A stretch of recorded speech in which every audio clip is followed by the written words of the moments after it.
मदनपुर एक छोटा सा गांव था, शांत, मिलनसार और खुशमिजाज लोगों से भरा हुआ।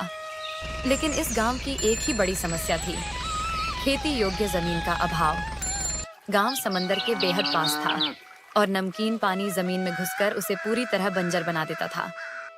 इसी वजह से मदनपुर के किसान रोज रोज पास के रामपुर गांव में मजदूरी करने जाते थे। उस दिन भी दो किसान, हरी और मोहन, रामपुर की ओर निकले थे।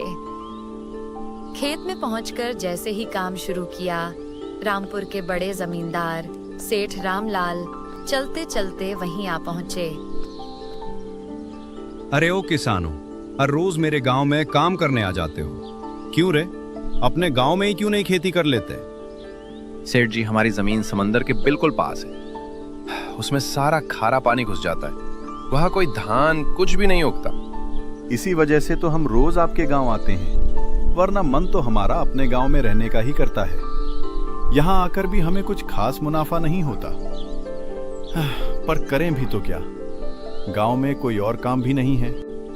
अरे भाई, क्यों ना तुम लोग कोई छोटा मोटा धंधा शुरू करो, खेती नहीं तो कुछ और सही। सेठ जी, यहाँ तो 2 वक्त का खाना बड़ी मुश्किल से मिलता है। धंधा कहाँ से शुरू करें? पूंजी कहाँ है? सेठ बस सिर हिलाकर आगे बढ़ गए और दोनों किसान फिर से काम पर लग गए। उधर मदनपुर में एक और किसान रहता था, भोलाराम, जिसे सब भोलू कहते थे।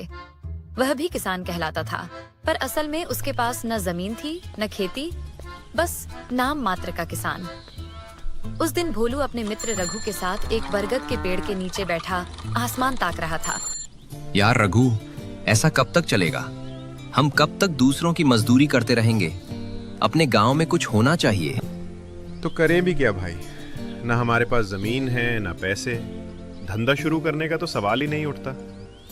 पर कुछ तो करना पड़ेगा, ऐसे बैठे रहने से तो कुछ मिलने वाला नहीं। उसी समय सड़क पर एक ऑटो रिक्शा धड़धड़ाते हुए आया। उसमें एक आदमी चिल्ला रहा था, आओ आओ, गरम गरम समोसे, रामपुर के मशहूर समोसे, खाकर देखो, मजा आ जाएगा। चल रघु, रामपुर के समोसे का बहुत नाम सुना है, आज खाकर देखते हैं। दोनों दौड़कर ऑटो के पास पहुंचे। भाई 2 प्लेट समोसे देना, बहुत तारीफ सुनी है तुम्हारी। दोनों ने समोसे खाए और भोलू तो जैसे हैरान ही रह गया। अरे वाह, इतने बढ़िया, इतने चटपटे, क्या स्वाद है भाई। भोलू ने अपनी माँ के लिए एक प्लेट पैक करवाई और खुशी खुशी घर लेकर आया। घर पहुँचते ही बोला, माँ ये लो, रामपुर के मशहूर समोसे, जल्दी खा लो, गरम है।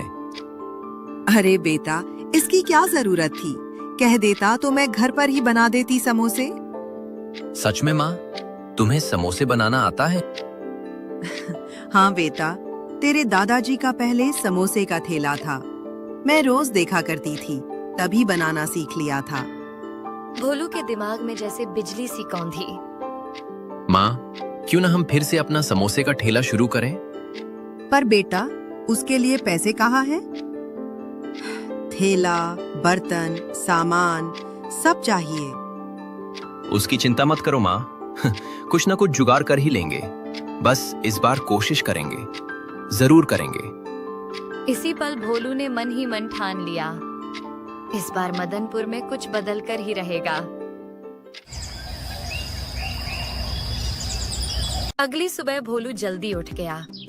रात भर नींद नहीं आई थी, मन में बस एक ही बात घूम रही थी। वह सीधे गांव के सेठ शंकरलाल के घर जा पहुंचा। सेठ जी, मुझे थोड़े पैसों की जरूरत है। पैसे दे दूंगा भोलाराम, पर बदले में कुछ गिरवी रखना पड़ेगा। भोलू सोच में पड़ गया, मेरे पास गिरवी रखने लायक है ही क्या? अचानक उसे याद आया, उसका घर, एकमात्र अपनी चीज। सेठ जी, मैं अपना घर गिरवी रख देता हूँ। ठीक है, लेकिन याद रखना, समय पर पैसे नहीं दिए तो घर मेरा। ठीक है सेठ जी, मैं लौटाऊंगा। सेठ ने उसे पैसे दिए और भोलू खुशी खुशी बाजार चला गया। ठेला, बर्तन, मसाले, आलू